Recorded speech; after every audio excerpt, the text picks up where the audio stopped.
Good morning दोस्तों, सनबानी news channel में आप सबका स्वागत है। मैं अमनदीप लेके हाजिर हुआ आज के मुख्य समाचार लेकर। मुख्य समाचार से पहले नजर मार लेते हैं सुर्खियों के बल। मुसलमान फिर से उठेंगे, अल्लाह के नाम को नहीं मिटा सकते, सीएम का आखिर क्यों खौल उठा खून। सेना के हवाले क्यों नहीं किया महाकुंभ, भगदड़ में मौतों पर रो पड़े महामंडलेश्वर प्रेमानंदपुरी। महाकुंभ में मची भगदड़, 17 श्रद्धालुओं की मौत की सूचना, कई घायल। संगम तट के पास हुआ दर्दनाक हादसा। महाकुंभ हादसे के बाद भावुक हुए सीएम योगी, बोले मत आइए। मंडी के तंबुओं में जिस्म फरोशी का धंधा, लड़की बोली नशे की गोली दो फिर मेरे साथ कुछ भी कर लो, रूह कंपाने वाली आप बीती। उन खबरों विस्तार दे नाल। मुसलमान फिर से उठेंगे, अल्लाह के नाम को नहीं मिटा सकते, सीएम का आखिर क्यों खौल उठा खून। नेशनल कॉन्फ्रेंस के नेता और जम्मू कश्मीर के पूर्व मुख्यमंत्री फारूक अब्दुल्ला ने देश में मुसलमानों के हालात पर बयान दिया है। वहीं उन्होंने कहा कि हमारी हालत इसलिए खराब है क्योंकि हम अल्लाह से दूर हैं। जिस दिन हमें अल्लाह पर पूरा भरोसा हो जाएगा, सब ठीक हो जाएगा। फारूक अब्दुल्ला ने कहा, हम नाम के मुसलमान हैं, व्यवहार में मुसलमान नहीं।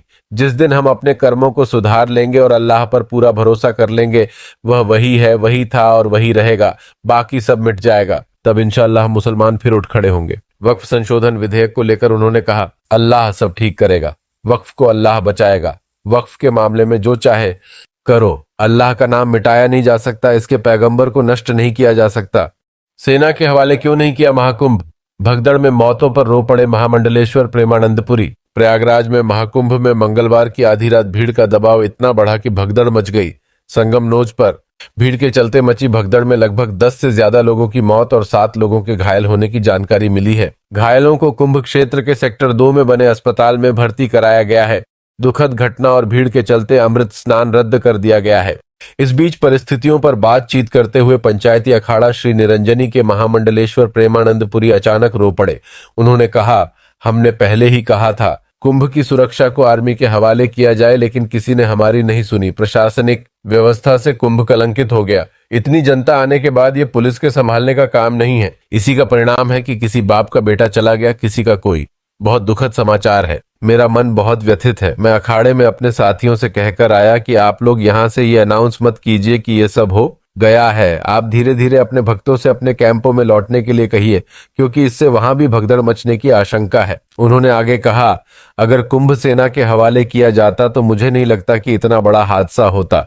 मुझे बहुत दुख है, बहुत ज्यादा दुख है। बता दें कि सरकार की ओर से जारी आंकड़ों के अनुसार 13 जनवरी से शुरू हुए महाकुंभ में अब तक करीब 19.24 करोड़ लोग गंगा में डुबकी लगा चुके हैं। आज यानी बुधवार को मौनी अमावस्या पर ही 10 करोड़ से ज्यादा श्रद्धालुओं के पहुंचने की उम्मीद जताई जा रही थी। इस बीच इस हादसे ने हालातों को कुछ बदल दिया है।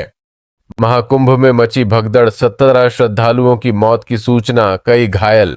संगम तट के पास हुआ दर्दनाक हादसा। जागरण संवाददाता, महाकुंभ नगर। संगम नगरी मंगलवार की रात अमंगल हो गई। महाकुंभ में भीड़ का दबाव इतना बढ़ा कि भगदड़ मच गई। इसमें 17 लोगों की मौत हो गई। हालांकि मरने वालों की संख्या कहीं अधिक बताई जा रही है। बड़ी संख्या में लोग घायल हैं। मेलाधिकारी विजय किरण आनंद ने बताया कि अफवाह के कारण भगदड़ हुई। इसमें 17 श्रद्धालुओं की मौत हुई है।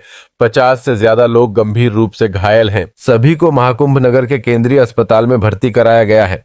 महाकुंभ हादसे के बाद भावुक हुए सीएम योगी, बोले मत आइए। प्रयागराज के संगम तट पर मंगलवार रात 1:30 बजे भगदड़ मच गई। इस भगदड़ में 14 श्रद्धालुओं की जान चली गई है। हालांकि अब तक प्रशासन ने मौत या घायलों को लेकर अपनी तरफ से जानकारी नहीं दी है। इस हादसे के बाद प्रधानमंत्री नरेंद्र मोदी ने सीएम योगी आदित्यनाथ से फोन पर बात की है। प्रयागराज में लोगों की भीड़ को देखते हुए सीएम योगी ने लोगों से अपील है कि आप संगम तट पर मत आइए। मुख्यमंत्री योगी आदित्यनाथ ने श्रद्धालुओं से अपील करते हुए कहा कि मां गंगा के जो जिस घाट के समीप है वहीं करे स्नान। संगम नोज की ओर जाने का प्रयास न करें। स्नान के लिए कई स्नान घाट बनाए गए हैं, श्रद्धालु वहां जाकर स्नान कर सकते हैं। प्रधानमंत्री नरेंद्र मोदी भी इस अपनी नजरें महाकुंभ पर लगा रखे हैं। कुछ ही घंटों में वो 3 बार सीएम योगी से फोन पर बात कर चुके हैं।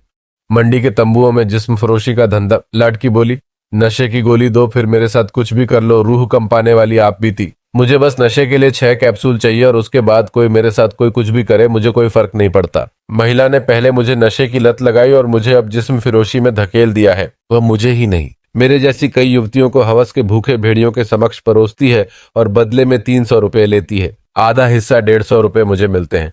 पहले 600 से 700 रुपए की कमाई होती थी, पर अब जो पैसा मिलता है उससे केवल नशे की पूर्ति हो पाती है। कोट ईसे खां के मसीता रोड की रहने वाली किशोरी ने जब बिना शर्म ये बातें कही तो वहां उपस्थित हर व्यक्ति के पांव के तले से जमीन खिसक गई। हुआ यह कि नशा विरोधी कमेटी कस्बे में गत दिवस मार्च निकाल रही थी। कमेटी के अध्यक्ष सुखदीप सिंह ने बताया कि मार्च के रास्ते में एक युवती नीचे बैठी खाना खाती दिखी। उसकी हालत बेहद चिंताजनक थी।